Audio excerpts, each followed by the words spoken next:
Well, this will be kind of fun. We get to talk about the Bucks going into the postseason with the guy who talks about them on the radio. First-year analyst Ben Brust, the former Badger player, of course.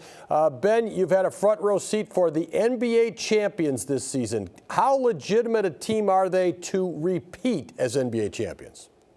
I mean, it's as legit as you're going to find. I mean, what they've been able to do since the All-Star break, what Giannis has been able to do, especially I think back to that 2-game stretch against Philly when Giannis won the game on a block shot. Then you fast forward to Thursday when you go to Brooklyn. I didn't even think the Bucks played that well, but a sign of a good team is when you're able to just find different ways to win. And they stuck in the game. I don't know how. They shot it very poorly. But when it mattered most, Giannis continued to develop his game. He just doesn't stop and was able to knock down the game-winning three on a step, or the game-tying three on a step back, and 2 clutch free throws with a fist pump. I mean, whenever it's clutch time, Giannis continues to deliver. Well, since you mentioned Giannis, let's talk about him. Last year, he gets hurt in the Atlanta series. It looks like everything crumbles for the Bucks. He comes back. They win that series without him, and then obviously he plays on since then.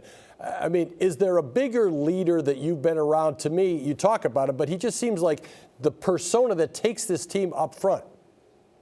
It's been really a joy to just cover this team for a lot of reasons, but I think it's because at the top, there is no funny business. I mean, Giannis, the way he's handled himself on and off the court since he came as, a 17, 18-year-old, I mean, he's just as genuine as he was then. I mean, I had the opportunity to play Summer League with him and, invited me to sit down and have breakfast with him. I'm like, why are you inviting me to have breakfast with you?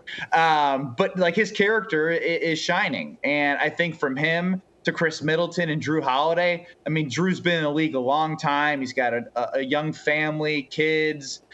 They're just, to have those 3 leaders, you can see it just follows through with everyone else to Bobby. I mean, love that Bobby, no matter what happens, will have anyone's back. Even if his teammates are in the wrong, he'll be right there in the mix, in the thick of things. So I just love the way that each guy beyond Giannis handles himself. But as you know, with any great team, it starts with the organization at the top, from ownership to the president to the head coach. It's really amazing to see how great of an organization they are as a whole. They do have it in place. There's no question about it. And they have a home court advantage at Fiserv Forum. You've called games there all year. How big an X factor can that be for Milwaukee? They rode it at times last year in the playoff run. Yeah, it hasn't been the same this regular season, but I don't even know if you count this regular season as a regular season, from COVID protocols to the injuries, a lot of sitting guys on past injuries that they've had in order to keep the teams healthy on a back-to-back. But that's what's been great about Coach Bud, is the way that he's adjusted from his 4 years here, from winning tons of regular season games to monitoring minutes to really understanding what it's going to take for this team to get it done. So, look, I mean, I couldn't be more confident that there's a team that's going to be harder in the East to beat in 7 games. I mean, you just think about the maturation. Winning one is tough, but now they've won one and got better with the core that they had. I mean, the growth that Bobby Portis had with Brook out. I mean, he played starter minutes and played those minutes well. Now to know that you have Grayson, Pat, and Bobby coming off the bench from a scoring perspective, Javon and George will probably be 9-10 from a defensive perspective. Brook had a season high the other day in the high 20s, 27 points. It's coming together, and I feel really, really excited. And there's some things that have to play out, but I'm not even scared of the Nets, even if the Bucks have to play them in the first round. George Hill is obviously a player who's come back from some injury, and Brook Lopez, too. You mentioned him there. Today, after the game, Mike Budenholzer, who they 8 guys didn't play at all, but he said health is the most important. Lopez coming back, are they a better team, or how much better are they with what you saw at the tail end of the season once he returned? I mean, you can't – I think back to even early November, and we know how long it took for Brook Lopez to come back. Early November, Giannis is talking about how he missed Brook. I talked about Bobby's growth. I think the whole team grew as well in learning to play without Brook, because what he's able to do from not just blocking shots, but deterring shots, turning away guys from going down driving lanes just because his presence is there, boxing out guys and be able to snag rebounds and just corral them and get it to the guard so they can go.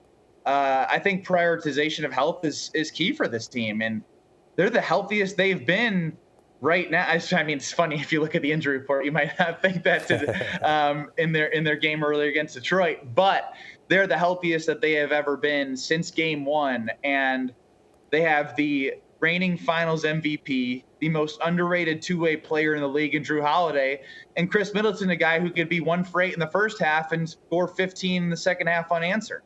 So as you can see, I'm a little bullish right now. A little bullish. We'll see if that comes to be a postseason theme. You talked about those players growing. Did you grow this season? You and your partner there, Dave Kane, the first year for both you guys in the radio booth. Was it fun, and did you grow? Absolutely. Yeah. I mean, I was on your side of the things, Tim, and I guess I traded in the makeup and the tie for, comfy clothes and a nice Bucks pullover in the radio booth. It's been really, from the day that Dave got there to where we are now, just so much more comfortable with each other. And we each have different strengths that we bring to the table. He is so prepared and just has, like, if you need any stat, he's got it on the board. And so I'm like, hey, Dave, what are they? And sometimes we'll just test them, in offensive rebound efficiency, and he'll just have it like that. And I try and bring some energy. And again, it's so easy to root for this team because of the quality guys and just how they handle themselves. Well, you're a good communicator. You break it down very quickly. Mike Budenholzer does seem to be a better communicator.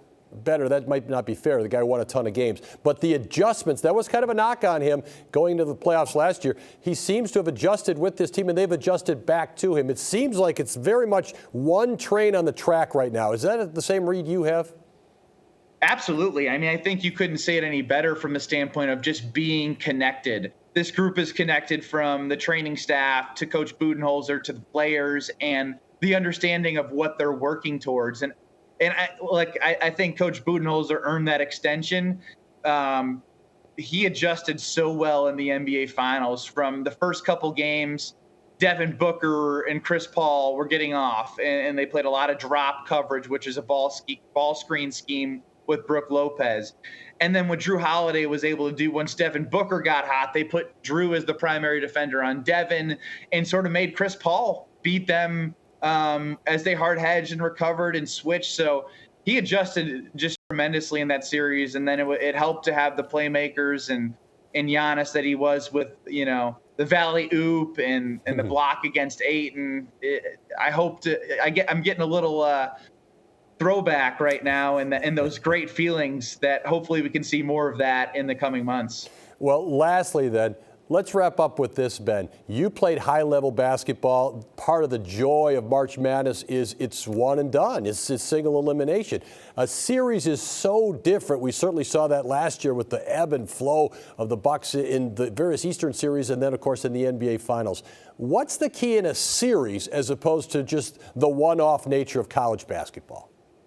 Yeah, the key in the series is you saw last year what the Bucks were able to do going down 2-0, like against the Nets. And a lot of people thinking, what was crazy even against the Hawks? Coach Budenholzer was talked about as a potential guy that might not have his job, but I'm thinking, all right, let's relax here. It is a 7-game series, and the better team will usually, I'd say 90% of the time, win in a 7-game series. So it's your ability to adjust. It's your ability to make sure that you're using the right guys and strategy and fixing that strategy. And I think the biggest thing I saw last year, again, was how Drew Holiday was just like, all right, I'm going to guard Chris Paul and Devin Booker as soon as the ball goes through the hoop on our end, and just the guys that they have in order to make plays. So again, the better team wins in a 7-game series. So my advice is just don't panic. Even against the Hawks, Giannis goes down, Chris Middleton and Drew Holiday stepped up in Game 6 and in Game 7 as well. I think about what Chris did against Atlanta in the third quarter. It was ridiculous, 17 points. Drew Holiday, when Giannis is out, going to the rim and finishing, he showed his ability to finish around the rim with both hands. So as you can tell, I just can't wait. Intense basketball with the weather getting better, the Deer District rocking, and Ben Brust on the radio. It doesn't get any better. Thanks for joining us tonight. All right, TVV. Yeah, we'll see you. Sounds real good.